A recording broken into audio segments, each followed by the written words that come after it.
안녕하세요. 법무법인 윤쌤의 허윤규 변호사입니다. 오늘 영상 주제는 상속소송에서 소송비용은 누가 부담하나 라는 주제입니다.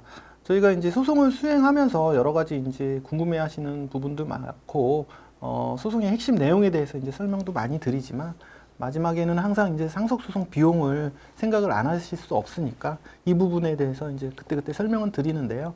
한번 오늘 이 시간 통해서 이 영상 통해서 자세하게 말씀드리면 이에 대해서 궁금하신 분들이 많은 도움을 받을 수 있을 거라고 생각해서 이 영상 마련했습니다.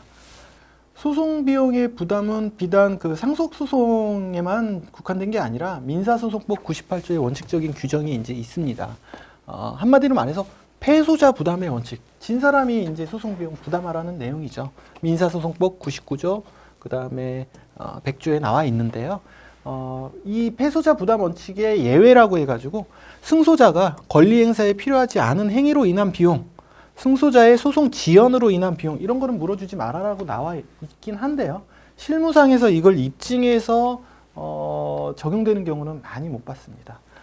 어쨌든 이렇게 패소자 비용 부담 원칙이 되어 있고요.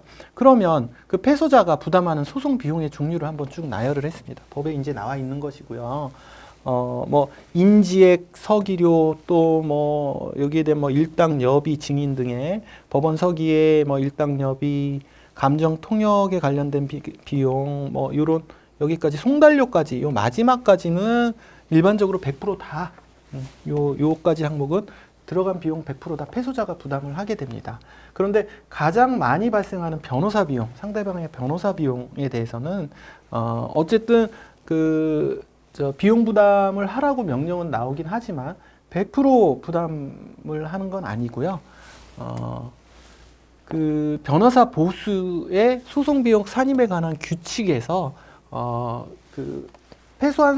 승소한 사람이 부담한 모든 비용을 부담하는 게 아니라 소가에 따라서 반환할 금액이 정해져 있습니다.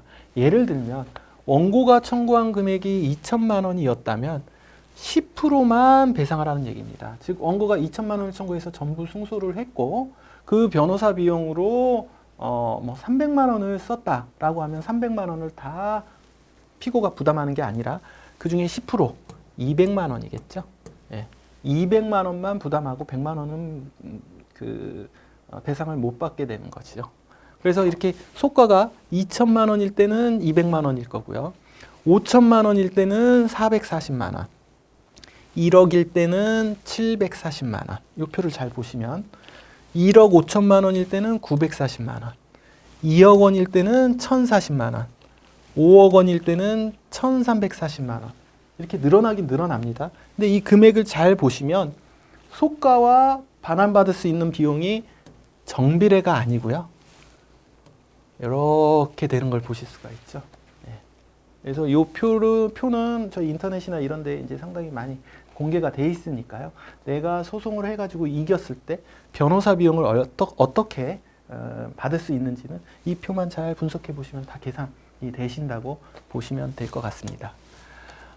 이렇게 그 소송 비용은 어쨌든 패소자가 부담을 하게 되는데 어떤 식으로 이제 결정이 되는지 법원에 의해서 그걸 설명을 드리겠는데요.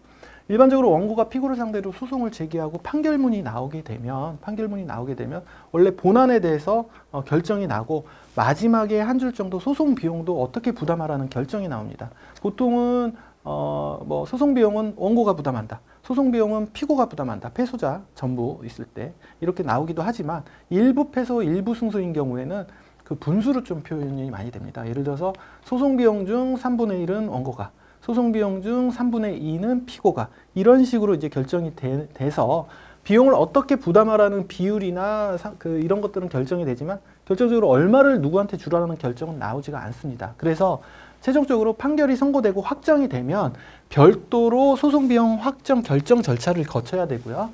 이때 그 판결문을 기준으로 해가지고 판단했을 때 내가 받을 소송비용은 1,000만 원이다, 1,500만 원이다 라고 계산을 한 다음에 그 법원에 별도의 신청을 합니다. 그래서 법원에서 그 신청한 대로 결정을 해줘서 원고가 피고한테 뭐 1,340만 원을 줘라 이런 결정문이 나오면 그게 비로소 강제 집행력에 있는 소송비용 확정 결정문이라는 거 그것까지 이제 이해하시면 될 것 같습니다.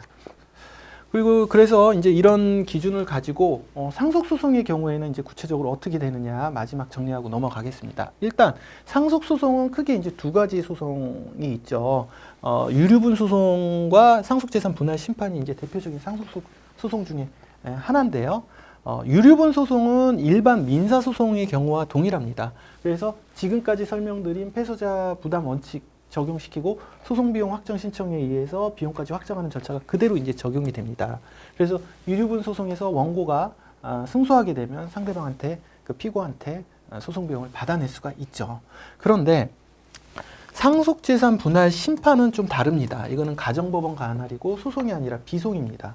이 상속재산 분할 심판은 실제적으로 어떤 승자나 패자가 없는 싸움으로 보고 있습니다. 즉, 이 분할 심판의 대상은 망인이 돌아가시고 자기가 남긴 재산이 얼마가 있다면 그 재산을 공동상속인들끼리 어떤 비율로 나눠 가지는지를 정하는 절차인 것이고, 가정법원은 어쨌든 청구인이 청구한 그 신청 내용과 상대방이 이제 또 말하는 내용을 각종 비교를 하고 또 여러 가지 상속법에 따라서 비율대로 이렇게 나눠 가지라고 판결할 뿐이지, 이게 청구인이 이겼다, 상대방이 이겼다, 이런 승패가 있는 싸움이 아닌 겁니다.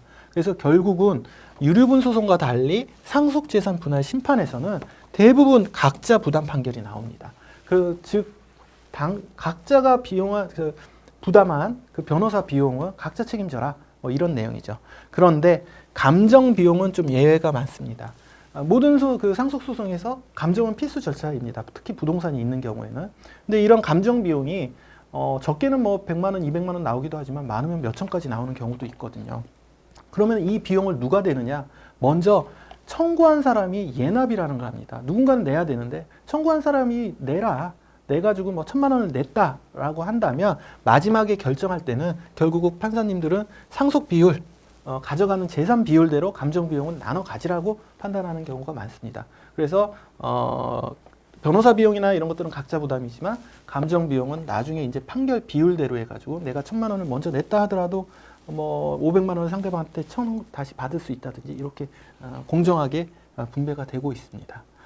이렇게 상속소송, 유류분 소송과 상속재산 분할 심판에서 소송 비용 결정이 좀 다르다는 거 이해하시면 될 것 같습니다.